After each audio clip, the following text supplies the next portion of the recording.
After learning my lesson with the Tom DeLonge Stratocaster, that I was simply never ever going to be able to get the big beefy Les Paul style sounds out of a Stratocaster that I thought I could out of that, I knew it was time to buy a Les Paul. But I was going to make one more pit stop first before I went all the way and bought a Gibson.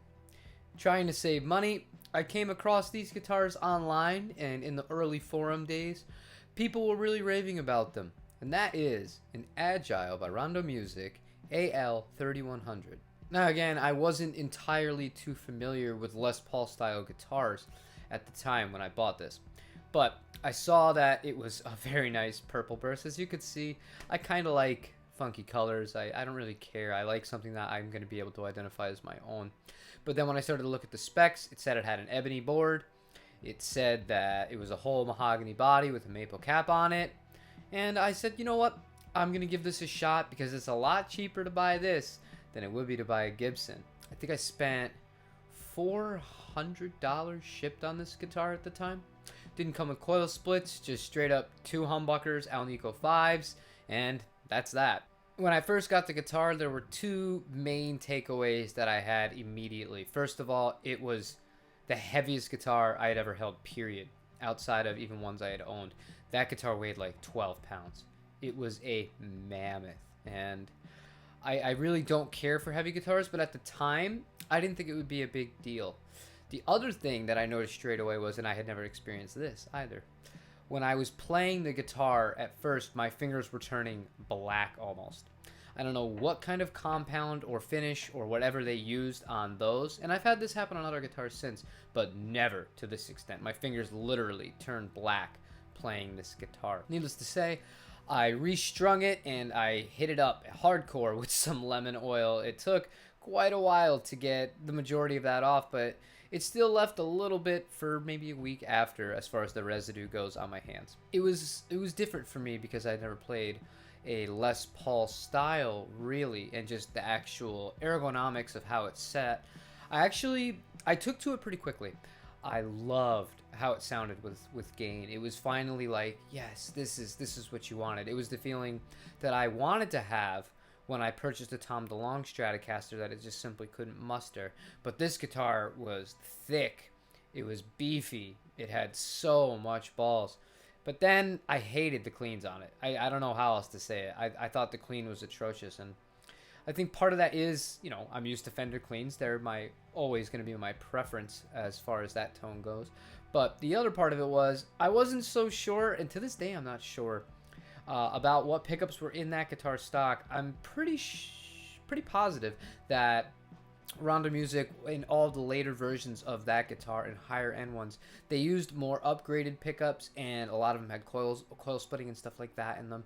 But these pickups were rock machines, and they were pretty decent. As far as the actual build quality and the attention to detail, I would go as far as to say that it was better than any Harley Benton as far as that part of it goes. And what do I mean by that? The binding was perfect on that guitar. There were no issues with the nut. It actually had a tusk nut on it, so I didn't need to replace that. That was really nice. The guitar stayed in tune really well. The hardware on it was pretty good, and it had a nice top. There was no problems. The guitar did exactly what I wanted it to do. I didn't have any need to or desire to change anything on it, which was nice. And at the time, I did take the route that I wanted to take with the Tom DeLonge, and I said, you know, I'm going to track with this for all my distorted stuff, but when I wanted to clean, I'm just not even going to bother, and I had a lot of success doing that. I thought that it was, despite being extremely heavy, way too heavy. I could never own a guitar that heavy at this point. But in spite of that, I thought it looked the part, and it played reasonably well. The fingerboard itself was decent. I remember the frets were good too. The frets were even better than the Tom DeLonge and then the Mexican Fenders that I referenced in that video as well. So I was overall really happy with it. It was a good guitar. I ended up selling this guitar only because I was moving to California and I was going to be driving to California, and that left me very limited amount of space in the van that we had rented. And I said, you know what, that's gonna be it. I'll replace it when I get out there. And would I rebuy this guitar? No, I wouldn't. And the only reason why was because it was just too damn heavy. And when I searched the forums, because I was interested, I loved that purple bird finish on it. Everybody pretty much said the same thing, that they are extremely heavy guitars. And I guess if you're looking for something and you don't care what the weight is, because I know a lot of people that play Les Paul Customs, I would play a Les Paul Custom if they weren't so heavy. I think they're the best looking Les Paul that you can get. However, if it doesn't bother you, they're really good value, and yeah, it's something you should take an eye on too. But for me, I was not the biggest fan of the weight, and quite frankly, it was a deal breaker. So I'm much happier having, lighter alternatives for that kind of stuff.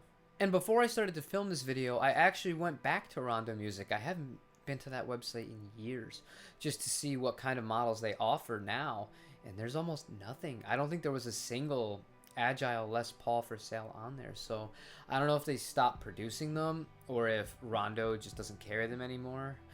They seem to be harder to get, so if you're interested in something like that, the overall build quality is pretty damn good, and it's a reasonable price. Just look out on Reverb and eBay and stuff like that, and just know what you're getting into going in. Decent guitar.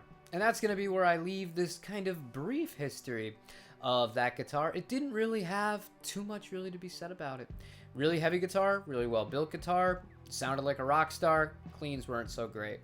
If you like what I'm doing, leave me a like, really do appreciate that. Subscribe if you have not already. Leave me a comment if you have any experience with Agile guitars. Other than that, I will see you guys tomorrow for a start of a new week of new videos. Take care, you guys.